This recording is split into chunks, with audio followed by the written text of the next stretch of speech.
تمام اسلامی توجہ فرمائیں۔ ابھی ٹائم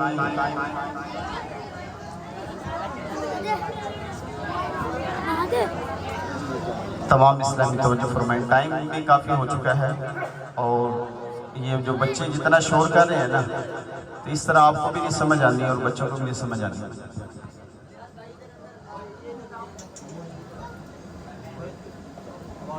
محفل کو شروع ہوئے کافی ٹائم ہو چکا ہے، تو ابھی ظاہری بات ہے مختصر سے انشاءاللہ بیان ہوگا۔ پہلے بچوں کے بیانات بھی آپ نے سنے، اور ماشاءاللہ بہت پیارے پیارے اچھے سلسلے ہوئے جن سے ہمیں بہت کچھ سیکھنے کو ملا۔ وہ اس انداز سے کہ اپنی اولاد کی ہم تربیت جو ہے وہ اس انداز سے کریں۔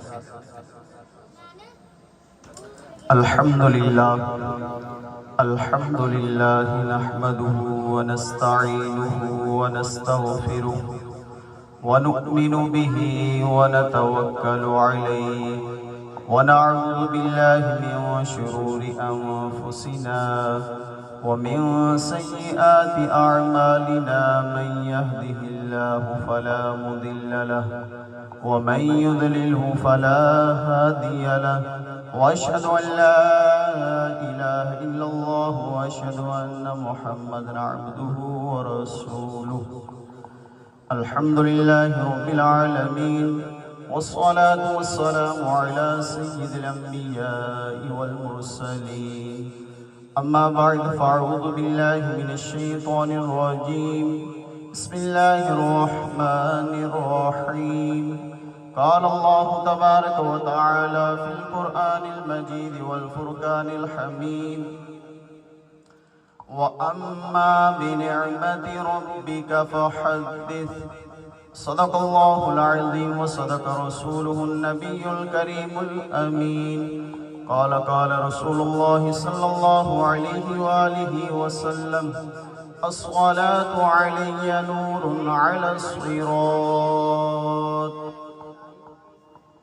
قال رسول الله صلى الله عليه وآله وسلم، لا يؤمن أحدكم حتى أكون أحب إليه من والده وولده والناس أجمعين۔ مٹ گئے مٹتے ہیں مٹ جائیں گے اعداء تیرے، مٹ گئے مٹتے ہیں مٹ جائیں گے اعداء تیرے۔ یا رسول اللہ، مٹ گئے مٹتے ہیں مٹ جائیں گے اعداء تیرے، نہ مٹا ہے نہ مٹے گا کبھی چرچا تیرا۔ اعداء کہتے ہیں دشمن کو۔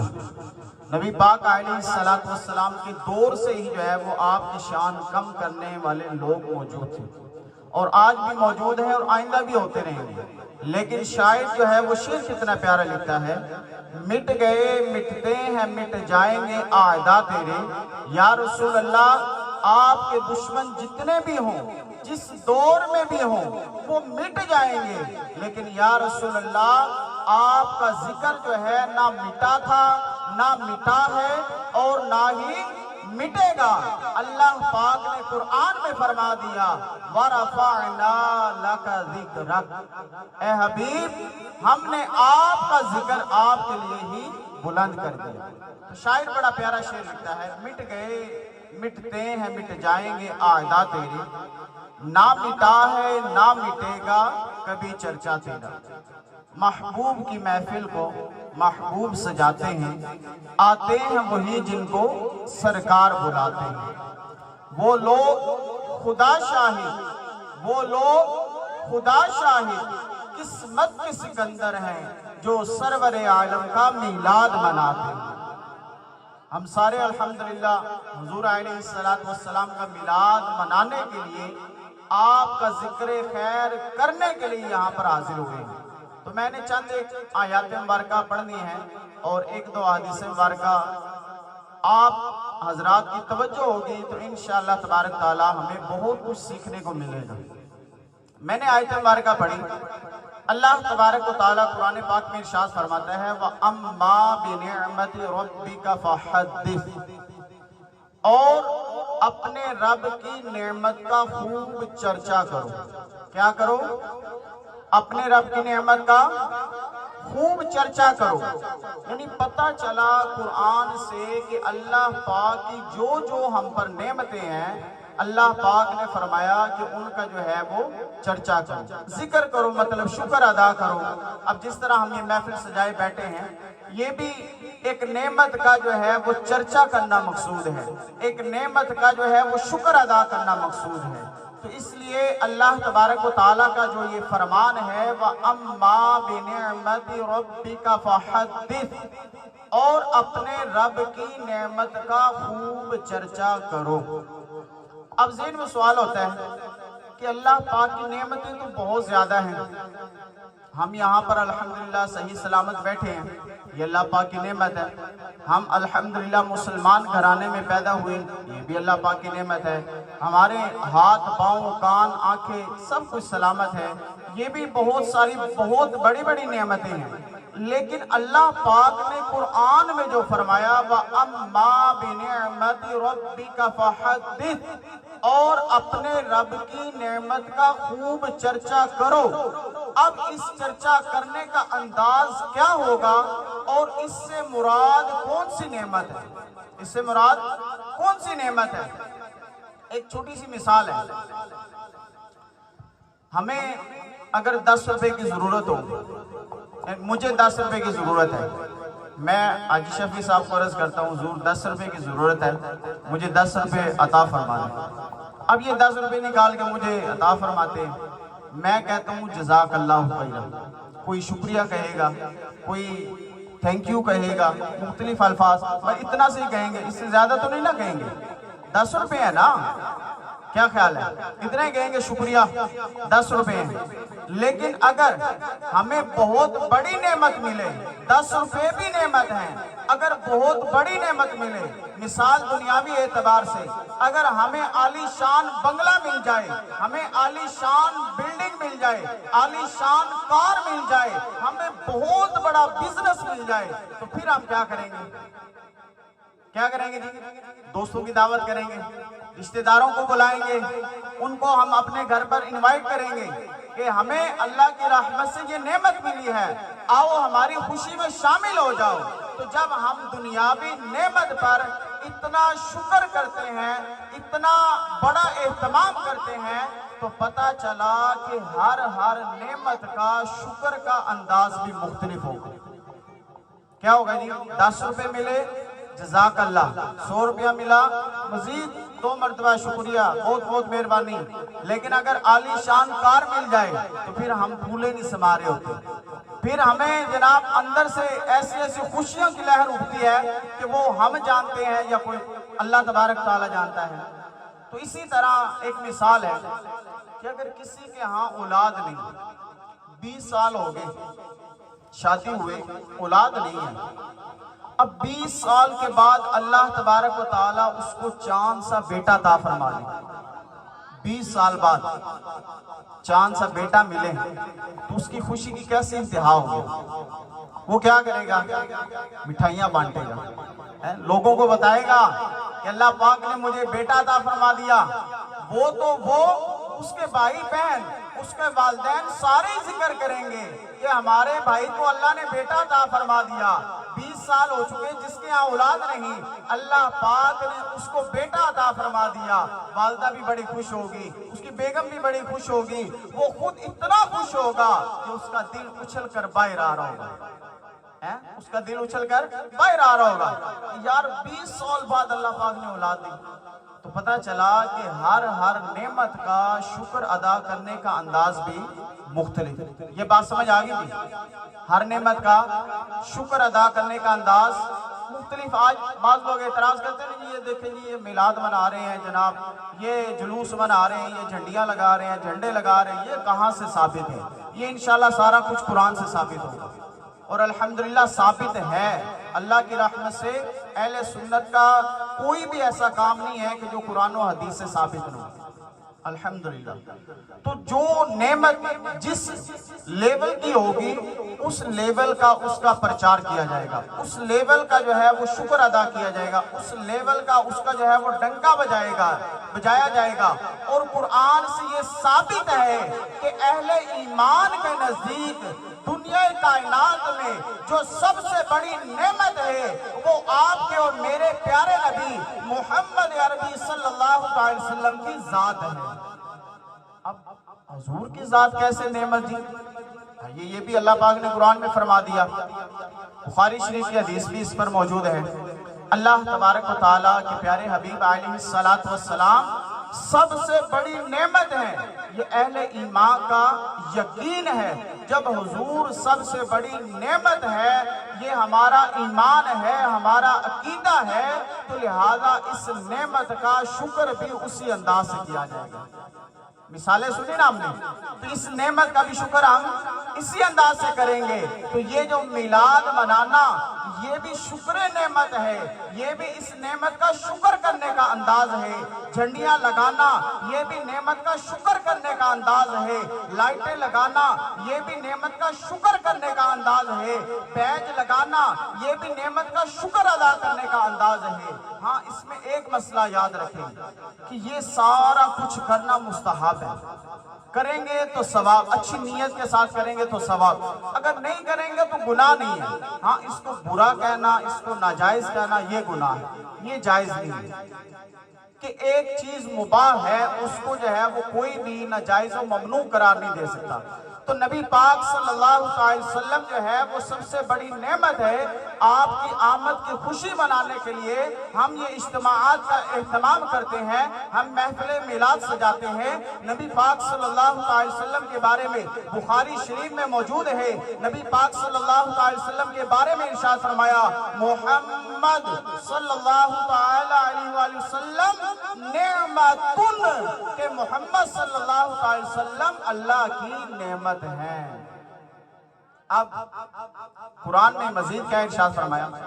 اللہ تبارک و تعالیٰ ارشاد فرماتا ہے، لَقَدْ مَنَّ اللَّهُ عَلَى الْمُؤْمِنِينَ إِذْ بَعَثَ فِيهِمْ رَسُولًا مِّنْ أَنفُسِهِمْ۔ ارشاد فرمایا لَقَدْ مَنَّ اللَّهُ، کہ تحقیق اللہ نے مومنین پر احسان فرما دیا کہ اپنا پیارا محبوب جو ہے وہ اللہ تبارک و تعالیٰ نے مسلمانوں کو عطا فرما دیا۔ کیا احسان فرما دیا کہ اپنا پیارا محبوب مسلمانوں کو عطا فرما دیا۔ قربان جائیے اللہ تبارک و تعالیٰ تو یہ ارشاد فرما رہا ہے، لَقَدْ مَنَّ اللَّهُ عَلَى الْمُؤْمِنِينَ إِذْ بَعَثَ فِيهِمْ رَسُولًا مِّنْ أَنفُسِهِمْ، کہ اللہ نے اپنا پیارا حبیب، اپنا پیارا محبوب مسلمانوں کو بغیر مانگے، لَقَدْ مَنَّ اللَّهُ، مننا کا مطلب ہوتا ہے کہ بن مانگے جو ہمیں نعمت مل جائے، بن مانگے ہمیں کوئی نعمت مل جائے۔ تو اللہ پاک نے لفظ کا کیسا انتخاب فرمایا اور ساتھ میں تاکید بھی لگا دی، لَقَدْ مَنَّ اللَّهُ، تحقیق، ضرور تحقیق، اس کا ایک معنی ہے بے شک۔ اللہ تبارک و تعالیٰ نے ساتھ میں تاکید لگائی کہ بعض افراد ایسے بھی ہوں گے جو اللہ پاک کے اس احسان کو ماننے والے نہیں ہوں گے، اس لیے فرمایا لَقَدْ مَنَّ اللَّهُ عَلَى الْمُؤْمِنِينَ إِذْ بَعَثَ فِيهِمْ رَسُولًا مِّنْ أَنفُسِهِمْ، کہ اللہ پاک نے مسلمانوں کو اپنا پیارا محبوب عطا فرما دیا۔ اب یہ تو پتہ چلا اللہ پاک نے پیارا محبوب عطا فرما دیا، اور ساتھ ہی اللہ پاک نے کیا ارشاد فرمایا، وَاذْكُرُوا نِعْمَةَ اللَّهِ عَلَيْكُمْ، اور یاد کرو جو تم پر اللہ پاک کی نعمتیں ہیں۔ کیا فرمایا؟ اور یاد کرو جو تم پر اللہ پاک کی نعمتیں ہیں۔ اب اللہ پاک کی جو نعمتیں ہیں ان کو یاد کرنا، ان کا ذکر کرنا، ان کا جو ہے وہ بشارتیں دینا، ان پر خوشیاں منانا، یہی تو یاد کرنا ہے۔ اللہ تبارک و تعالیٰ نے جو قرآن میں فرما دیا، یہ آج کا ہمارا اجتماع میلاد کرنا یہ بھی قرآن سے ثابت ہے۔ اللہ پاک نے کیا فرمایا، وَاذْكُرُوا نِعْمَةَ اللَّهِ عَلَيْكُمْ، اور یاد کرو جو اللہ پاک کی تم پر نعمتیں ہیں۔ جب قرآن حدیث سے یہ ثابت ہے کہ محمد عربی صلی اللہ علیہ وسلم اللہ کی سب سے بڑی نعمت ہے، تو اس نعمت کا ذکر کرنا، تو لہذا یہ اجتماع میلاد کرنا قرآن سے ثابت ہے۔ کس سے ثابت ہے جی؟ ہم لوگ نا کان کے بڑے کچے ہوتے ہیں، اب ایک بڑا مسئلہ یہ ہے کہ ہمارے ہاتھوں میں موبائل ہے، ہم کیا کرتے ہیں جناب، فیس بک چلائی، یوٹیوب چلائی، کوئی بھی جناب مولوی سامنے آیا سننے لگ گیا، او جی یہ شرک ہے جی، بدعت ہے، یہ جائز نہیں ہے، ناجائز ہے جی، یہ فلاں ہے فلاں ہے۔ کبھی کوئی بندہ پوچھ رہا ہوتا ہے حضرت صاحب وہ فلاں مولوی کو سننا کیسا، وہ فلاں مولوی تو یہ کہہ رہا ہے، اس کا کیا جواب ہے؟ یاد رکھیے گا کہ آپ جس طرح علم حاصل کر رہے ہیں، یہ ویڈیو کلپ وغیرہ سن رہے ہیں، اس سے آپ کا نقصان ہوتا ہے۔ بد مذہب کی جو صحبت ہے یہ کیا ہے؟ ایمان کے لیے زہر قاتل ہے۔ تو لہذا ہمارا جو عقیدہ ہے الحمدللہ قرآن و حدیث سے ثابت ہے، اس پہ پریشان نہ ہوا کریں۔ ہم کیا کرتے ہیں ایک طرف سن کے اپنا جو ہے نا وہ ذہن بنا لیتے ہیں، جناب یہ فلاں کام جو ہے نا وہ جائز نہیں ہے، یہ بدعت ہے، یہ فلاں ہے، یہ فلاں ہے۔ لیکن قربان جائیے اللہ تبارک و تعالیٰ نے قرآن پاک میں ارشاد فرما دیا، اے پیارے حبیب قل بفضل اللہ وبرحمتہ فبذالک فلیفرحوا، اے پیارے حبیب اپنے غلاموں کو بتا دو قل بفضل اللہ وبرحمتہ، اللہ کے فضل اور اس کی رحمت پر۔ اللہ پاک نے کیا ارشاد فرمایا؟ اللہ کے فضل اور اس کی رحمت پر مسلمانوں کو چاہیے فلیفرحوا کہ خوشیاں منائیں۔ کیا کریں؟ خوشیاں منائیں۔ اللہ پاک نے یہ فرمایا قل بفضل اللہ وبرحمتہ فبذالک فلیفرحوا، کہ اللہ کے فضل اور اس کی رحمت پر کیا کریں؟ خوشیاں منائیں۔ اب اللہ کی رحمت کیا ہے یہ بھی قرآن نے ہمیں بتا دیا۔ اللہ پاک قرآن پاک میں ارشاد فرماتا ہے وَمَا أَرْسَلْنَاكَ إِلَّا رَحْمَةً لِّلْعَالَمِينَ، اے پیارے حبیب ہم نے آپ کو نہ بھیجا مگر یہ کہ تمام جہان والوں کے لیے رحمت بنا کر بھیجا، تمام جہانوں والوں کے لیے رحمت بنا کر بھیجا۔ تو قرآن سے ثابت ہوا کہ اللہ پاک کی نعمتوں کا ذکر کرنا، اللہ پاک کے فضل کا، اس کی رحمت کا ذکر کرنا جو ہے یہ قرآن سے ثابت ہے۔ اور ہمیں یہ پتا چلا کہ اجتماع میلاد منانا، یہ جو حضور ہمیں اتنی بڑی نعمت ملی ہے، اس نعمت کا شکر ادا کرنا، اس نعمت کا اظہار کرنا جو ہے یہ قرآن سے ثابت ہے۔ سمجھ آئیے احادیث جو آیات مبارکہ میں نے پڑھی ہے؟ تو اللہ پاک نے کیا ارشاد فرمایا وَمَا أَرْسَلْنَاكَ إِلَّا رَحْمَةً لِّلْعَالَمِينَ، اور ہم نے آپ کو نہ بھیجا مگر یہ کہ تمام جہان والوں کے لیے رحمت بنا کر بھیجا۔ قربان جائیے اللہ پاک کے پیارے حبیب علیہ السلام کتنی بڑی رحمت ہے۔ آپ جب دنیا میں نہ آئے اس وقت بھی رحمت ہے، آپ جب دنیا میں آئے اس وقت بھی رحمت ہے، جب آپ دنیا سے چلے گئے اس وقت بھی رحمت ہے، جب کل قیامت کا دن ہوگا آپ کی رحمت اس وقت بھی برس رہی ہوگی، جنت کے اندر بھی آپ کی رحمت ہوگی۔ اللہ تبارک و تعالیٰ نے آپ کو رحمت للعالمین بنا کر بھیجا ہے۔ اب بھی اگر ہمیں اعتراض کریں جناب یہ کہاں سے ثابت ہے، کیا یہ جائز ہے ناجائز ہے، یہ اجتماعات کرنا، یہ میلاد منانا، کیا صحابہ کرام نے یہ منایا تھا، یہ فلاں طرح کے ہمارے ذہن میں جو ہے نا وسوسے آتے ہیں۔ آئیے مسلم شریف کی حدیث پاک سنتے ہیں۔ نسائی شریف کے اندر بھی حدیث پاک موجود ہے، مسلم شریف کے اندر بھی موجود ہے، راوی دونوں کے مختلف ہیں۔ نسائی شریف کی حدیث پاک ہے مسلمانوں کے سب سے پہلے سلطان، مسلمانوں کے پہلے سلطان حضرت امیر معاویہ رضی اللہ تعالی عنہ، آپ یہ حدیث پاک جو ہے وہ بیان کرتے ہیں۔ آپ فرماتے ہیں کہ ایک مرتبہ صحابہ کرام علیہم رضوان مجمع بنائے بیٹھے تھے، حلقہ لگائے بیٹھے تھے، جس طرح بھی ہم سارے بیٹھے ہوئے ہیں یوں حلقہ لگائے بیٹھے تھے اور آپس میں گفتگو کر رہے تھے۔ تھوڑی دیر کے بعد نبی پاک صلی اللہ علیہ وسلم تشریف لائے۔ مسلم شریف کی حدیث پاک ہے، لوگ کہتے ہیں نا بخاری مسلم سے دکھاؤ کہ حضور کا میلاد منانا کہاں سے ثابت ہے، بخاری مسلم میں قرآن میں اس بات کا ذکر نہیں۔ آئیے مسلم شریف کی حدیث پاک ہے، نسائی شریف کی حدیث پاک ہے، حضرت امیر معاویہ رضی اللہ تعالیٰ عنہ آپ فرماتے ہیں کہ صحابہ کرام حلقہ بنائے بیٹھے۔ تھوڑی دیر کے بعد نبی پاک صلی اللہ علیہ وسلم کی آمد ہوگی۔ جب آپ کی آمد ہوئی تو آپ نے فرمایا ما اجلسکم، اے میرے صحابہ حلقہ بنائے کیوں بیٹھے ہو؟ صحابہ کرام علیہم رضوان نے عرض کیا جلسنا ندعو اللہ ونحمدہ ومن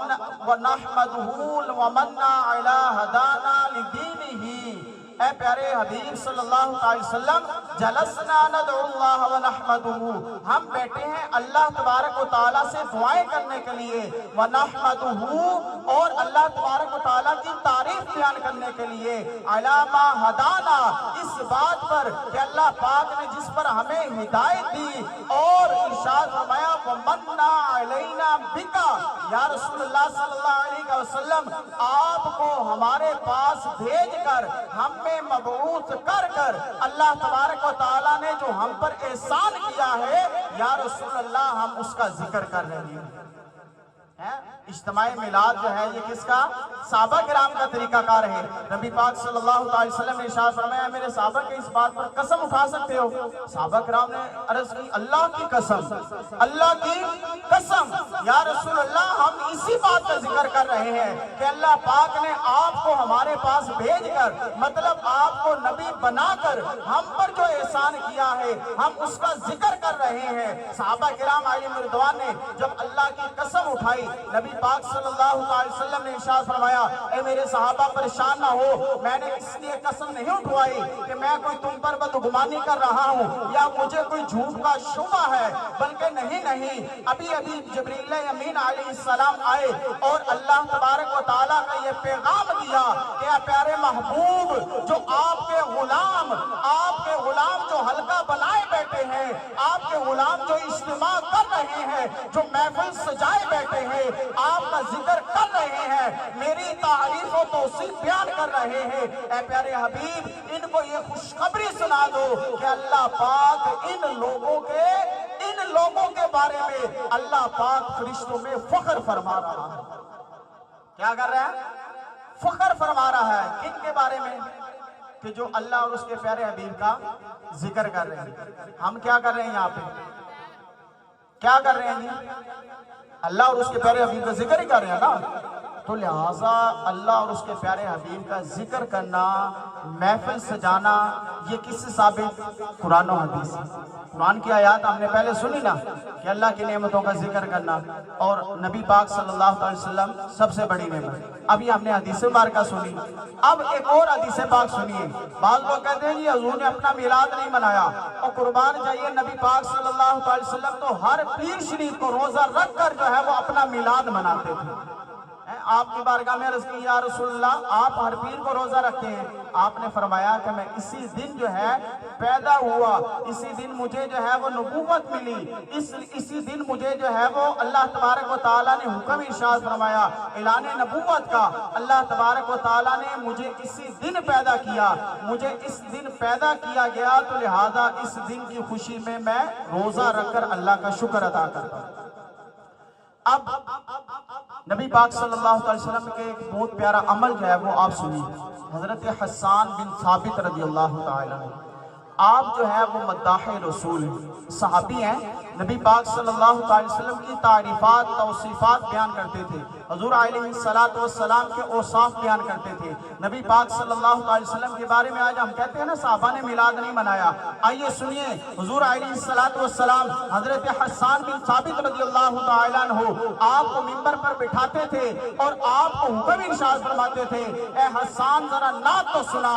حضرت حسان بن کتنی پیاری نعت سناتے تھے، آپ عرض کرتے تھے وَأَحْسَنُ مِنْكَ لَمْ تَرَ قَطُّ عَيْنِي وَأَجْمَلُ مِنْكَ لَمْ تَلِدِ النِّسَاءُ خُلِقْتَ مُبَرَّأً مِنْ كُلِّ عَيْبٍ كَأَنَّكَ قَدْ خُلِقْتَ كَمَا تَشَاءُ۔ یا رسول اللہ صلی اللہ علیہ وسلم وَأَحْسَنُ مِنْكَ لَمْ تَرَ قَطُّ عَيْنِي، یا رسول اللہ میری آنکھ نے آپ سے حسین کوئی دیکھا ہی نہیں، اور ساتھ میں میلاد کا بھی ذکر فرمایا، ساتھ میں کیا فرمایا وَأَجْمَلُ مِنْكَ لَمْ تَلِدِ النِّسَاءُ، یا رسول اللہ آپ سے خوبصورت کسی ماں نے جنا ہی نہیں، اور ساتھ میں فرمایا خُلِقْتَ مُبَرَّأً مِنْ كُلِّ عَيْبٍ، یا رسول اللہ اللہ پاک نے آپ کو ہر عیب سے پاک پیدا فرمایا، اور ساتھ میں عرض کرتے ہیں كَأَنَّكَ قَدْ خُلِقْتَ كَمَا تَشَاءُ، یا رسول اللہ پاک نے آپ کو ایسا پیدا فرمایا گویا کہ آپ اللہ کی بارگاہ میں عرض کرتے رہے ہیں اے مالک و مولا مجھے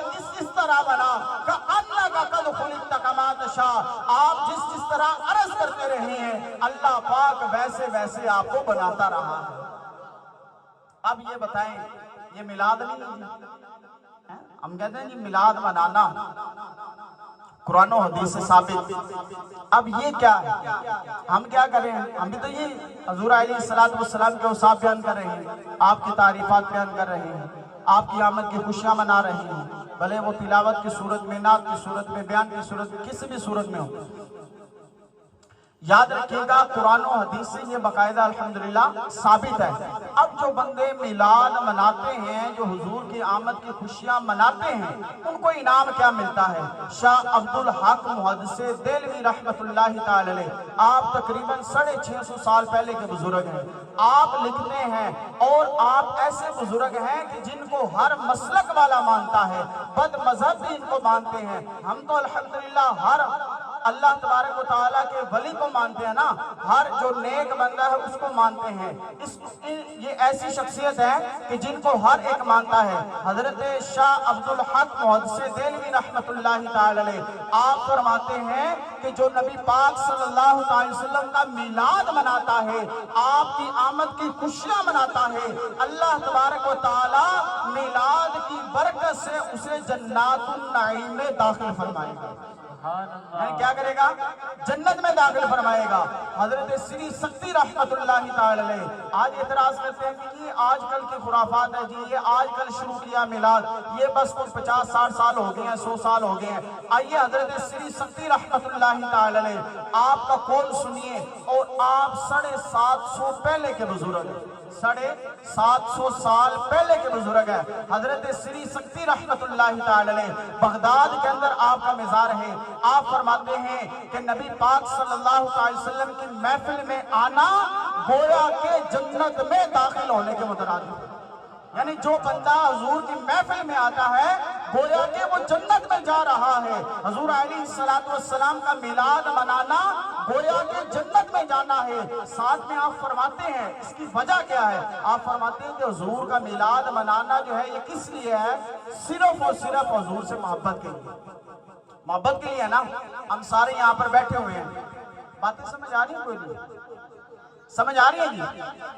اچھا، حضور علیہ السلام کی محبت میں آئے ہوئے ہیں نا یہاں پہ، کہ ایسا تو نہیں میری محبت میں یا قاری صاحب کی حاجی شمس، اس لیے کوئی بھی نہیں آیا ہوگا۔ سارے کس لیے آئے ہیں کہ یار حضور کی میلاد، حضور کی محفل سجا کے بیٹھے ہیں، ہم بھی محفل میں چلتے ہیں، وہاں پہ نعتیں سنیں گے، وہاں پہ بیان سنیں گے، وہاں پہ جو ہے نا اللہ اور اس کے پیارے رسول کا ذکر کریں گے، اس لیے آئے نا۔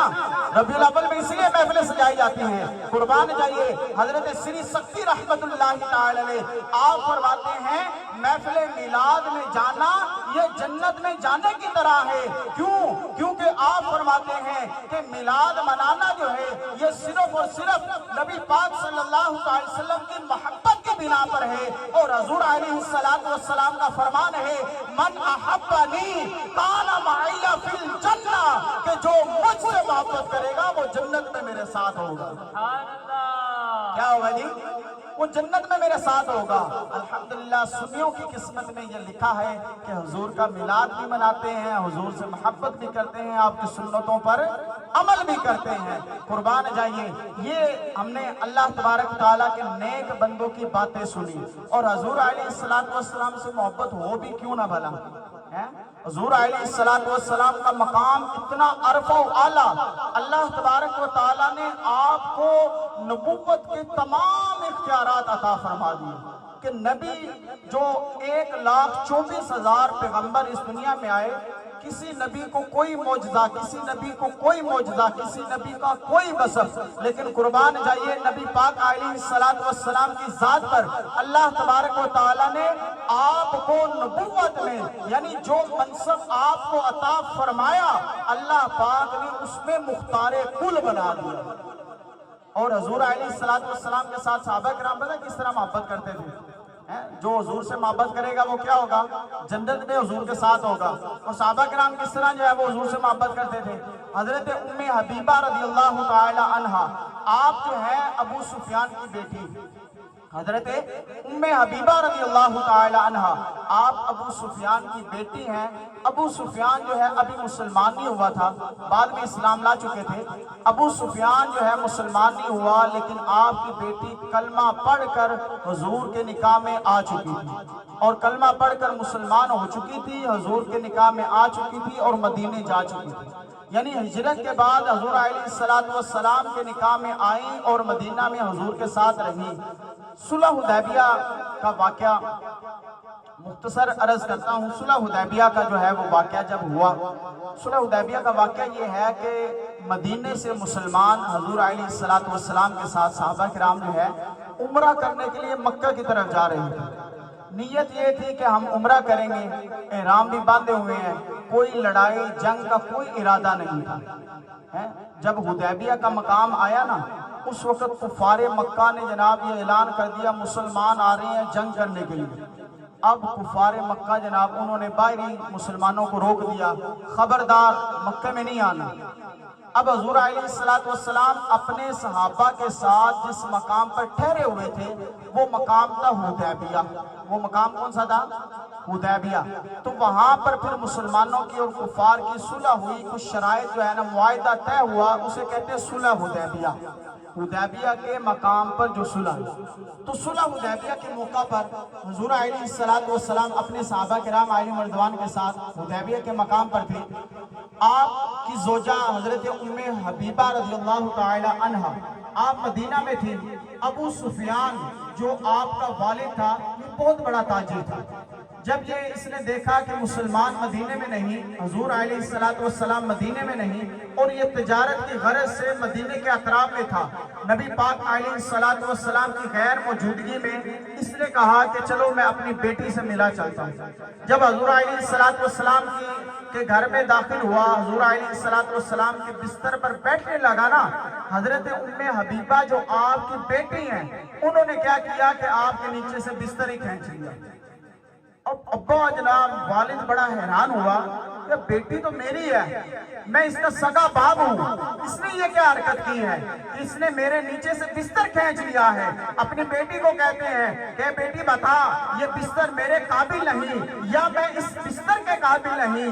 بیٹی کا جواب سنیے، صحابہ کرام علیہم رضوان کس قدر محبت کرتے تھے۔ بیٹی جو ہے حضرت ام حبیبہ رضی اللہ تعالی عنہ آپ فرماتی ہیں بل ہوا فراش رسول اللہ صلی اللہ علیہ وسلم وانت مشرک نجس فلم احب کہ الى جلسہ، اپنے ابا حضور کے جو ہے وہ بارگاہ میں یہ کہتی ہیں کہ یہ بستر حضور علیہ السلام کا ہے، لیکن ابا حضور آپ میرے والد ہیں، میرے باپ ہیں، آپ کا مقام ٹھیک ہے، لیکن آپ وَأَنْتَ مُشْرِكٌ نَجِسٌ، آپ مشرک ہیں، نجس ہیں، ابھی اسلام نہیں لائے، مسلمان نہیں ہوئے، اس لیے آپ حضور علیہ السلام کے بستر پر نہیں بیٹھ سکتے۔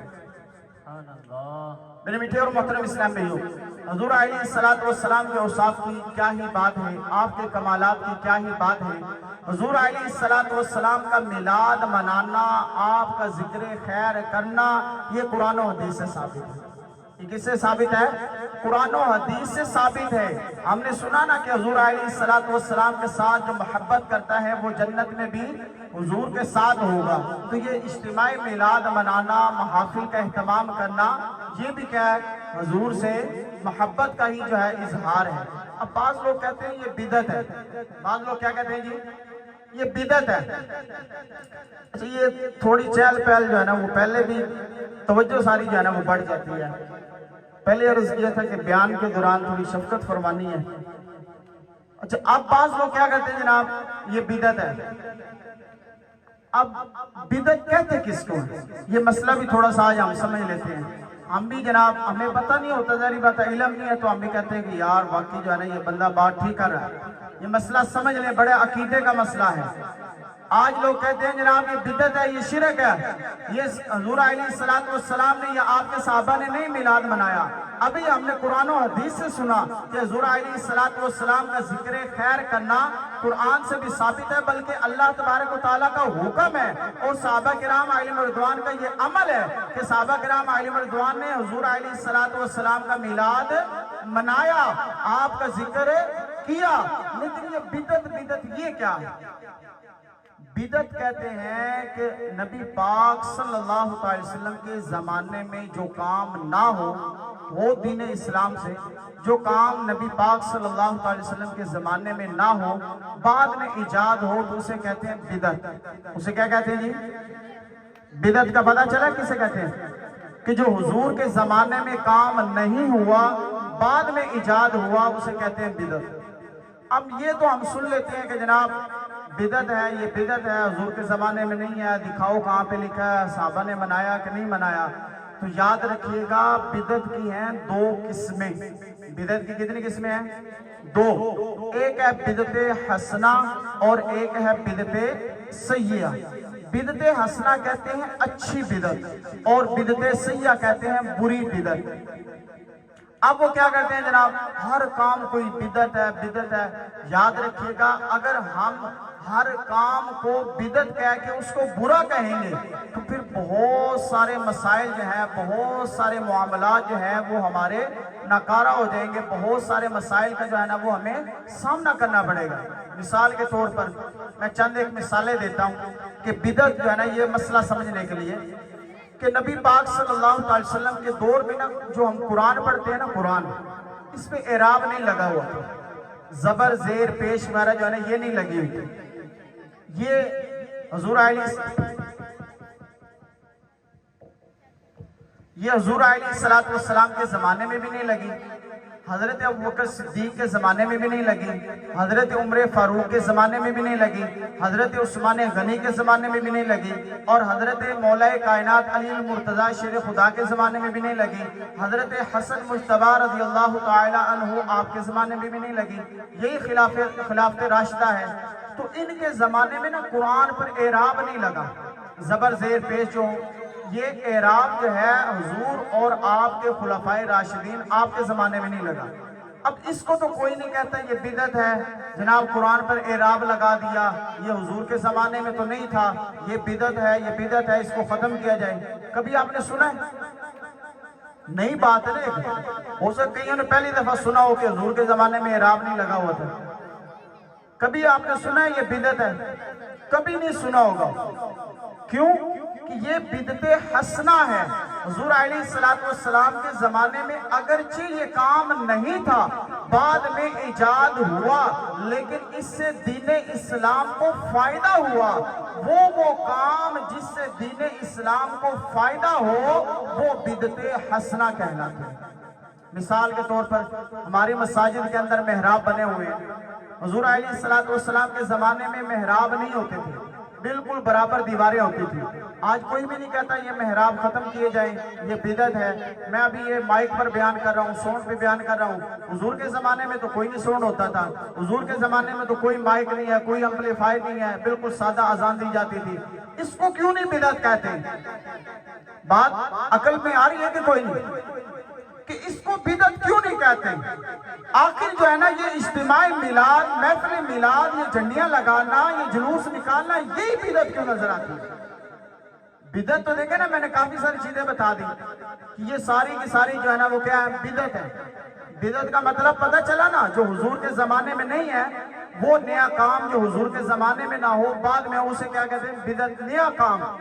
اب وہ دو طرح کا ہے، بدعت حسنہ اور بدعت سیئہ۔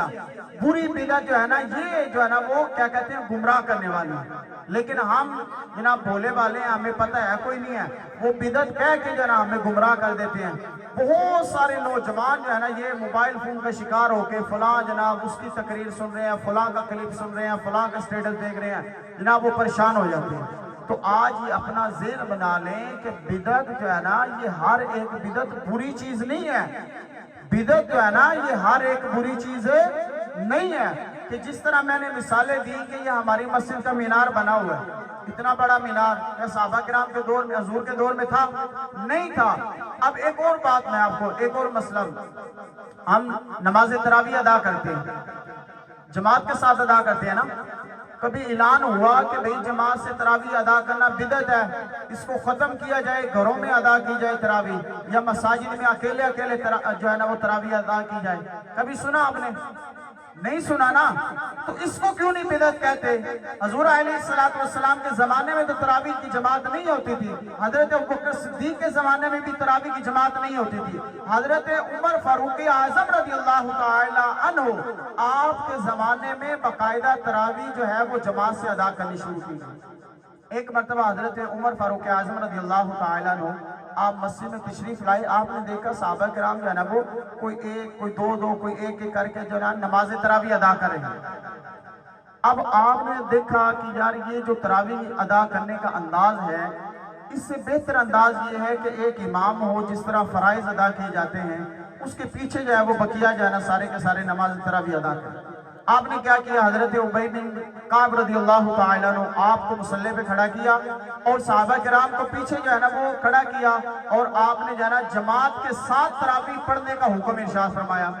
اب اگلے دن جب آپ آئے، صحابہ کرام جماعت کے ساتھ تراویح ادا کر رہے ہیں، تو آپ نے فرمایا ہیا بدعۃ حسنۃ، کہ یہ کتنی ہی اچھی بدعت ہے، یہ کتنی ہی اچھی بدعت ہے۔ تو یاد رکھیے گا ہر بدعت جو ہے نا وہ بری نہیں ہوتی، ہر بدعت بری نہیں ہوتی، سمجھ آگئی جی؟ تو اس لیے خدا را آپ صحبت جو ہے نا یہ نیک لوگوں کی اختیار کریں، صحبت جو ہے نا وہ عاشقان رسول کی اختیار کریں۔ جب آپ عاشقان رسول کی صحبت اختیار کریں گے، نیک لوگوں کی صحبت اختیار کریں گے، تو انشاءاللہ تبارک تعالی ہم گمراہ بھی نہیں ہوں گے، ہمارا عقیدہ بھی برا نہیں ہوگا، اور انشاءاللہ تبارک تعالی ہمارا عقیدہ بھی قرآن و حدیث کے مطابق ہوگا۔ وگرنہ کیا ہوگا؟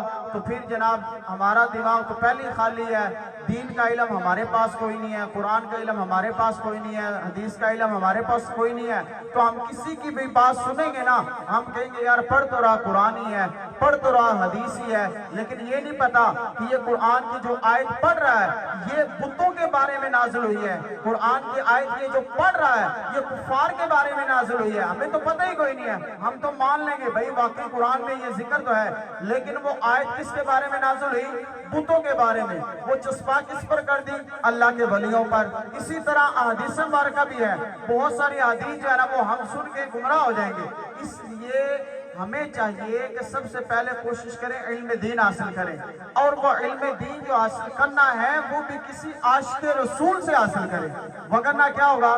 گمراہ ہو جائیں گے۔ تو آج جو محفل میلاد یہ سجائی گئی ہے، اس کی برکت سے ہم سارے کوشش کریں، نیت کریں کہ انشاءاللہ تبارک تعالی ہم سارے کے سارے جو ہے وہ کسی عاشق رسول سے علم دین ضرور حاصل کریں گے نا؟ دعوت اسلامی نے الحمدللہ ہر عمر والے کے لیے جو ہے نا وہ پلیٹ فارم مہیا کیے ہیں۔ اگر کوئی چھوٹا بچہ ہے اس کے لیے بھی قرآن کی تعلیم حاصل کرنے کا ذریعہ بنایا، اگر کوئی جوان ہے اس کے لیے بھی قرآن کی تعلیم حاصل کرنے کا ذریعہ بنایا، اگر کوئی بوڑھا ہے اس کو بھی جو ہے نا وہ سہولت دی کہ بھئی جس بھی عمر کا بندہ آ جائے قرآن و حدیث کی تعلیم حاصل کرنا چاہے تو انشاءاللہ تبارک تعالیٰ دعوت اسلامی اس کو فی سبیل اللہ قرآن کی تعلیم دے گی۔ تو آپ تمام حضرات کو دعوت ہے کہ تمام حضرات جو ہے وہ کوشش کریں، علم دین حاصل کریں۔ اور ایک چھوٹی سی عرض یہ ہے کہ جو بد مذہب ہے نا، برے لوگ ہیں جن کا عقیدہ درست نہیں ہے، ان کے کلپ نہ سنا کریں، ان کے جو ہے نا وہ ویڈیو بیانات نہ سنا کریں، ان کے سٹیٹس نہ دیکھا کریں۔ بہت سارے نوجوان جو ہے نا وہ گمراہ ہوتے جا رہے ہیں، بہت سارے نوجوان، ان کو بیچاروں کو پتہ کوئی نہیں ہے، ان کا صرف تعلق فیس بک ہے یا یوٹیوب ہے، کسی عالم کے پاس وہ بیٹھتے کوئی نہیں ہے۔ تو لہٰذا جب بھی بیانات سننے ہوں، جب بھی آپ نے کبھی جناب کسی مولوی کی تقریر سننی ہو تو آپ کوشش کریں اپنے پیش امام سے، ہماری مسجد کے امام صاحب ہیں یا کسی بھی عاشق رسول سے آپ پہلے پوچھ لیں کہ فلاں بندے کے بیانات میں سن سکتا ہوں یا نہیں، وہ میرے لیے زہر قاتل تو نہیں۔ اعلیٰ حضرت امام احمد رضا خان علی رحمت الرحمن آپ فرماتے ہیں کہ بد مذہب کی صحبت جو ہے، بد مذہب کی صحبت جو ہے یہ ایمان کے لیے زہر قاتل ہے۔ تو لہذا ہمیں اپنا ایمان بچانا ہے۔ یاد رکھیے گا ایمان اگر اس دنیا سے سلامت لے کر گئے نا تو پھر آگے جو ہے نا وہ کامیابی مل سکتی ہے۔ مطلب یہ کہ گناہگار بھی ہوئے تو پھر بھی جو ہے نا اللہ اپنی رحمت سے بخش دے گا، لیکن اگر ایمان ہم ضائع کر بیٹھے تو پھر جو ہے نا وہ آگے بہت بڑا نقصان ہے کہ جس کا کوئی ازالہ نہیں ہے، پھر وہاں پر جو ہے نا وہ بندہ کچھ نہیں کر سکتا۔ اس لیے اپنی ایمان کی فکر کریں، اپنے ایمان کی بھی اور اپنی اولادوں کے ایمان کی بھی فکر کریں۔ اللہ تبارک تعالی ہم سب کو جو کہا سنا اس کو یاد رکھنے، اس پر عمل کرنے کی توفیق عطا فرمائے۔ اللہ تبارک تعالیٰ جو غلطی کوئی اپنے کرم سے جو ہے وہ معاف فرمائے۔ اللہ پاک جو ہے نا جنہوں نے یہ اہتمام کیا، محفل سجائی، جنہوں نے جس بھی ذریعے سے اس میں تعاون کیا، اللہ تبارک تعالیٰ سب کا تعاون کرنا، ہمارا آنا بیٹھنا مل جل کر حضور علیہ السلام کا ذکر کرنا جو ہے قبول و منظور فرمائے۔ آمین بجاہ نبی آمین۔ صلو علی الحبیب صلی اللہ تعالی علی محمد۔ پیارے اسلام بھائی الحمدللہ ہم نے جو ہے وہ بہت